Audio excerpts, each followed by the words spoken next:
최근 일본군 위안부를 자발적인 매춘부로 왜곡한 하버드 램지어 교수의 위안부 피해자 왜곡 논문이 전 세계적으로 문제가 되고 있습니다. 방크가 세계 최대 청원 사이트를 통해 진행하는 글로벌 청원에는 이미 전 세계에서 약 2만 7천여 명 정도가 참여했는데요. 또한 하버드 램지어 교수의 위안부 피해자 왜곡 논문에 반대하는 미국 경제학자들의 연판장에 3천여 명의 학자가 서명했습니다. 이 중에는 노벨상 수상자로 에릭 메스킨 하버드 대학 교수도 있고요. 램지어 교수 논문의 가장 큰 문제는 하버드 대학교라는 세계적으로 유명한 대학 교수가 일본 우익의 꼭두각시가 되어 일본의 침략과 가해 역사를 부정하고 전 세계에 면죄부를 주는데 이용되었다는 겁니다. 다행히 이 문제는 조기에 발견되고 한국과 세계 곳곳에 알려져 램지어 교수의 의도와는 다르게 일본의 침략 전쟁 범죄와 역사 왜곡을 오히려 전 세계에 알리는 지렛대로 전환되었습니다. 하지만 이것으로 안심해서는 안 되는데요. 미국의 세계적 도서 판매 사이트에서 베스트셀러로 팔리고 있는 요코 이야기가 대표적입니다. 여러분, 요코 이야기란 책을 아시나요? 이 책은 현재 미국 아마존 사이트에서 폭력 관련 어린이 책 124위, 아시아 관련 어린이 책 447위, 군대 소설 관련 어린이 책 372위에 올라 있으며 베스트셀러로 전 세계에서 판매되고 있습니다. 일본계 미국인 요코 가와시마 와킨슨 씨의 자전적 소설 요코 이야기는 일본의 세계 2차 대전 패전 직후 일본인들이 한국을 떠나는 과정에서 한국인들로부터 강간, 성폭행, 폭행을 당했다는 내용을 담고 있습니다. 이 책의 주인공 12세 요코는 함경북도 청진에서 기차를 타거나 걸어서 원산, 서울을 거쳐 부산에서 일본으로 갔다고 책에서 밝히고 있습니다. 책은 요코가 한국인들의 무자비한 추적을 극적으로 피했으며 사람들이 죽어가고 강간이 자행되는 것을 목격했다고 기술했습니다. 또한 이 책은 일본이 당시 조선을 가스라, 테프트 조약 등을 통해 정당하게 점령한 것처럼 적고 있으며 요코의 아버지는 일제 패망 후 전범으로 6년이나 복역한 전쟁 가해자임에도 불구하고 전쟁 가해자의 딸 요코가 오히려 피해자인 것처럼 소개되고 있습니다. 문제는 이 책에는 한국인은 가해자, 악한 사람으로 묘사되어 있는 반면 일본인은 억울한 피해자, 전쟁 난민으로 표현되고 있다는 겁니다. 미국과 전 세계 청소년들이 학교에서 동아시아 역사와 일제강점기 한국 역사를 모르는 상태에서 이 책을 보게 되면 한국인이 가해자이고 일본인이 피해자인 것처럼 인식하게 됩니다.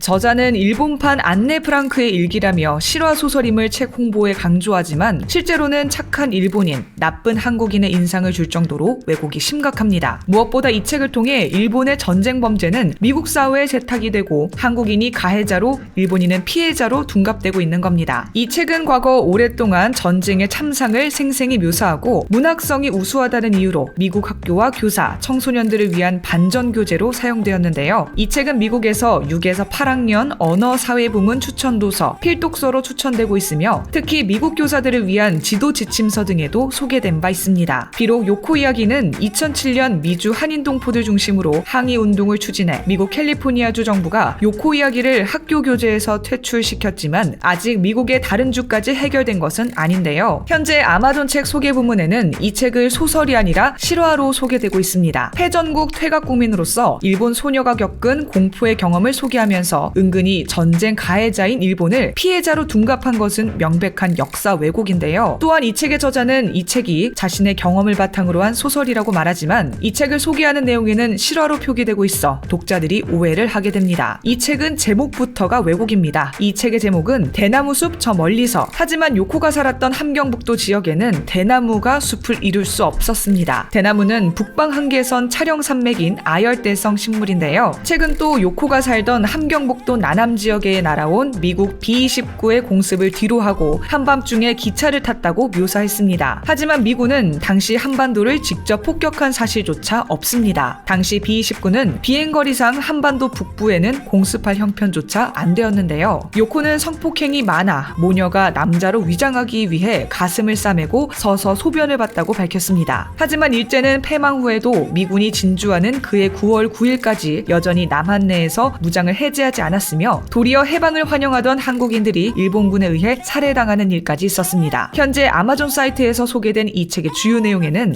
제2차 세계대전의 마지막 날에 한국인들은 일본의 지배로부터 벗어나고 일본 점령으로 인한 고통이 끝났습니다. 한국 북부에서 일본인 가족과 함께 살고 있는 11살 소녀인 요코는 갑자기 어머니와 언니와 함께 삶을 위해 달아나고 있습니다. 요코는 한국을 벗어나 자신이 거의 알지 못하는 나라인 일본으로 탈출하려고 시도하고 있습니다. 그들의 여정은 무섭고 놀랍습니다. 전쟁에서 개인의 공경을 강조하는 용기와 생존의 실화입니다. 등으로 소개하고 있습니다. 이에 방크는 요코 이야기를 아마존에서 판매 중지하는 글로벌 캠페인 착수를 진행하는데요. 방크는 아마존을 대상으로 요코 이야기 판매 중지 책 소개 부문에 이 책의 문제점을 올바르게 소개하도록 항의할 예정이며 요코 이야기의 문제를 담은 한국어, 영어 영상을 아마존에 전달하고 널리 알려나갈 예정입니다. 이와 관련된 여러분의 다양한 의견 댓글로 남겨주시면 감사하겠습니다. 혹시 주식하시나요? 140만 투자자들이 인정하는 최고의 전문가들에게 받은 급등 종목 화면 클릭하고 무료로 받아가세요.